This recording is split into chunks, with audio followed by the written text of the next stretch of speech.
Hello everyone. So for my final project in game studies, I'm going to be talking about Marvel's Spider-Man, available on the PlayStation. And so this is how the game kind of came to life. The development for the game started in 2014, and it took approximately 4 years to develop until the game released in 2018. And it was the first licensed property developed by Insomniac Games in 22 years. They had been known for creating original IPs like Ratchet and Clank and games like that. So this was the first licensed property that Insomniac Games was available to develop. And during the development process, Insomniac was looking for their Spider-Man, their Peter Parker, the voice of the main character of the game. And one of the names that came up was Yuri Lowenthal, and he ended up getting the job as the voice of Peter Parker in Spider-Man. But there was some bit of debate as to whether or not he should be used for the game because he had been used in previous Insomniac games. They had used his voice for some of the characters in some of their previous games. But one of the writers for the script for Marvel's Spider-Man said, absolutely, we have to use Yuri Lowenthal because his voice matches Peter Parker and Spider-Man perfectly. And so that's how Yuri Lowenthal became the voice of Peter Parker and Spider-Man. And this was also the largest production team for an Insomniac game to date. That could be changed now that the new Spider-Man 2 is out. But up until that point in time, the largest production team for an Insomniac game was on the first Spider-Man. Now, as far as publishing goes, there was a meeting between Marvel Entertainment and Sony Interactive because Sony wanted to collaborate with Marvel on a game. They wanted a first-party Sony Interactive entertainment game, and eventually both sides agreed. And so Sony went on to select Insomniac, like we talked about in the development process, and they discussed a bunch of different Marvel IPs and characters before ultimately ending up on Spider-Man. And as far as the distribution for the game goes, it was first announced at Sony's 2016 E3 press conference. There was a 30-second trailer that premiered at the E3 press conference, and then in Sony's 2017 press conference at E3, there was the first gameplay footage that we got for Marvel's Spider-Man. And the game ultimately ended up releasing on September 7th, 2018, 4 years after the development for the game started. And kind of something to sweeten the deal a bit was that it released at the same time as a limited edition Spider-Man PS4 bundle. So you got a PlayStation that was red with the Spider-Man logo on it, with the game as well. And that was kind of an incentive for more people to buy the game. And of course, you could purchase the game on its own as well. And as of October 9th, 2023, 20 million copies of the game have been sold. Now, for the marketing of this game, it was announced at Sony's 2016 E3 press conference. As we mentioned before, first gameplay showed at the 2017 E3 conference. It was marketed as the first in a series of games between between Insomniac and Marvel. And one of the biggest marketing draws for this game was the Insomniac Spider-Man's suit. It's a completely new suit that Insomniac Games had developed for Spider-Man, and it's very eye-catching. You can see it on that picture over there on the left on the subway.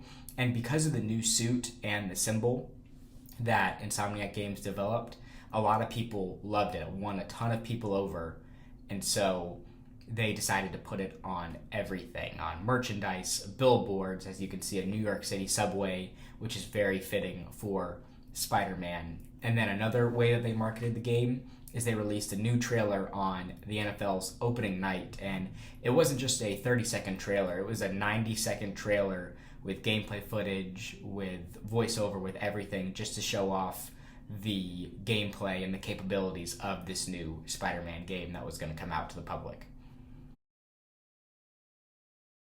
So, one of the most prominent gameplay features in Spider-Man is, of course, the iconic swing. It's something that Spider-Man is known for in the movies and the comics, and of course, it translates into the Spider-Man video game.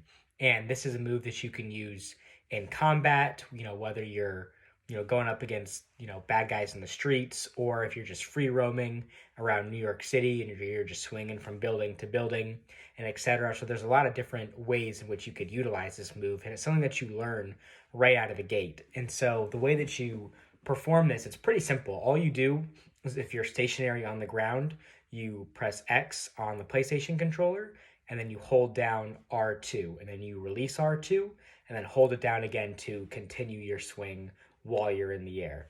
And physics do play a role in the types of swings that you have. For instance, if you start a swing while you're on the ground and you're stationary and you just jump up into the air, obviously your swing, it's going to be a lot slower. But let's say you're sprinting while you're on the street and then you jump up in the air to swing, or let's say you're jumping from the top of a building and you're falling through the sky and then you decide to swing. It's going to be a lot quicker because you have a lot of momentum, behind you, propelling you forward versus, staying in one place and jumping up and then swinging. It's going to be a lot slower then.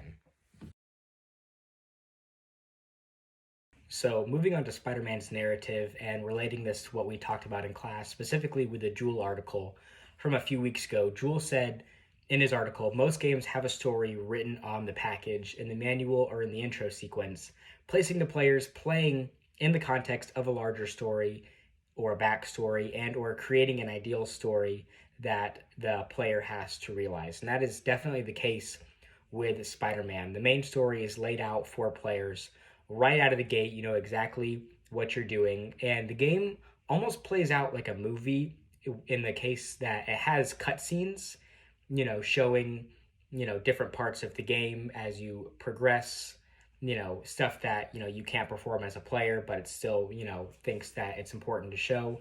But it also plays out like a movie in the sense that, there's an exposition, there's a conflict, a rising action, a climax, a falling action, and then a resolution in the game, just like there would be in a Spider-Man movie or any movie at that. And there's also a clear end to the campaign. So once you're finished with the campaign, credits roll. And just like a Marvel movie or an MCU movie, there are cutscenes at the end of the credits that kind of tease what's to come next in the sequels for Spider-Man.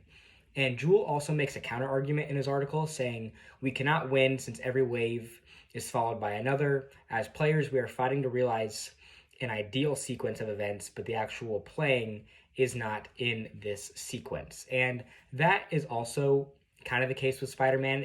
I guess it plays both sides of the argument, because the waves of the street level villains, they never stop. So even once you complete the campaign and you are 100%, through with the game, you've done all the side missions, it doesn't matter. Those, street level crime are always going to show up in New York City in the game. And so you can always hop back on to Spider-Man and continue to take out bad guys within the streets, even though the main campaign is already completed. So Spider-Man's narrative, it kind of plays both sides of the argument there.